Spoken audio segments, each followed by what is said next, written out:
G'day viewers, I'm out and about with AIDzee. Yes, look at this around us. Look at that on the walls. On the walls. On the walls, people. The walls. We're disgusted. I tell you what. This is what? I don't know, Angry. There was a time when I was a young fella when people didn't paint on bloody walls. No, I tell you what. And they bloody hit people who did. Yep. In my day, when things were decent. Decency. Decent. If someone was down a back alley. A back alley. With and all of the connotations involved with that, people. And you literally and figuratively fiddling in their back alley. Yep. Fiddle in the back alley. We'd come down the back alley too, I'll tell you that. Bloody oath we would. We'd come down with tools. Yeah. With tools. And we'd give them a flogging. We'd give them 3 kinds of flogging. Who is going to put up with this, quite honestly? All this colour and expression. Yes. What's expression, bloody art, bloody culture. What? Oh, that's lovely.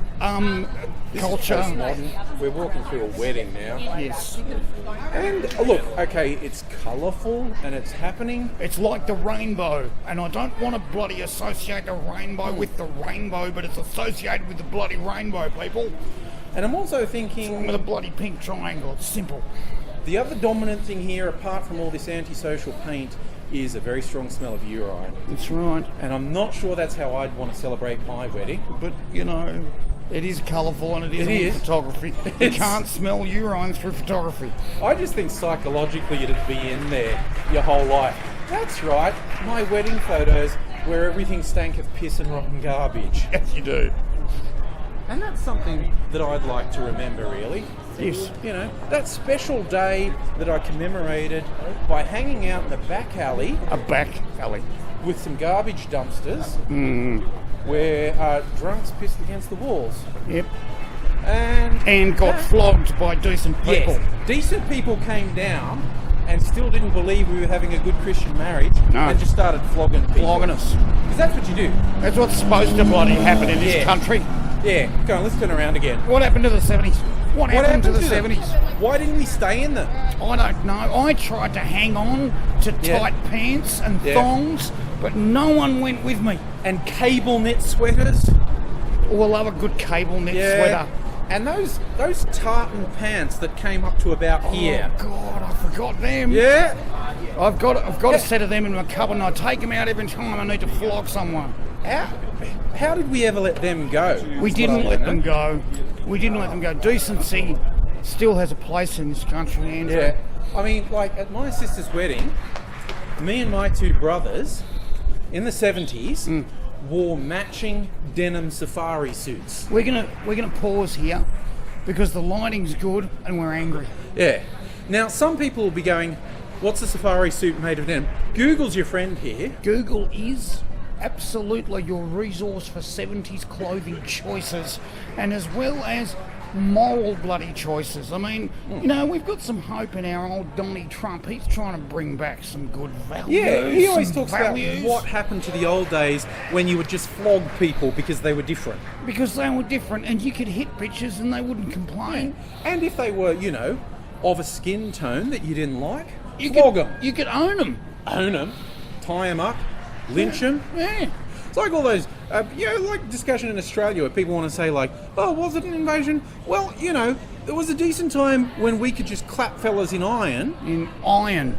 Just because they were black fellas. That's right. And I miss the 90s.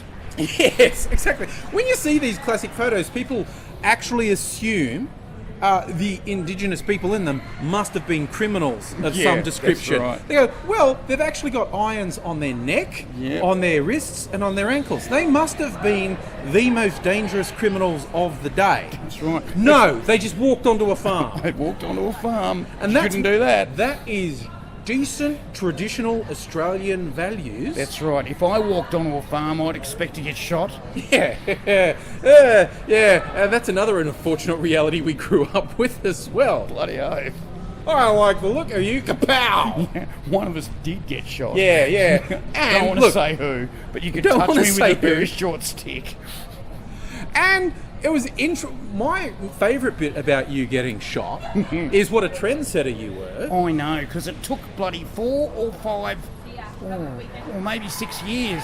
No, 4 or 5 years for the Americans to get shot by Iraqis as well. I know. AIDzee, he was getting shot by Iraqis before it was cool. Before it was cool. You know, I don't want to say I'm a hipster with Yeah. getting shot by Iraqis, but hello, Yeah. bow tie around me lower leg. Yeah. I mean, like, you know, you think AIDzee with his early adopting of the vape is being a hipster. No. He had the early adopting of being shot by Iraqis. Thank you very much for coming. You know, he didn't invade their country. Per se. He invaded their marijuana patch. In their embassy. But In you their know, embassy. But you get that. You get that in Canberra. You get that in People Canberra who all the actually time. don't have to answer to the law. Yes, you do. And teenagers who think, what could possibly go wrong if I jump that fence? What could possibly go What wrong could possibly if I jump go into wrong? another country without a passport? Yeah. That guy with the gun gets a bit antsy. Really? Yeah.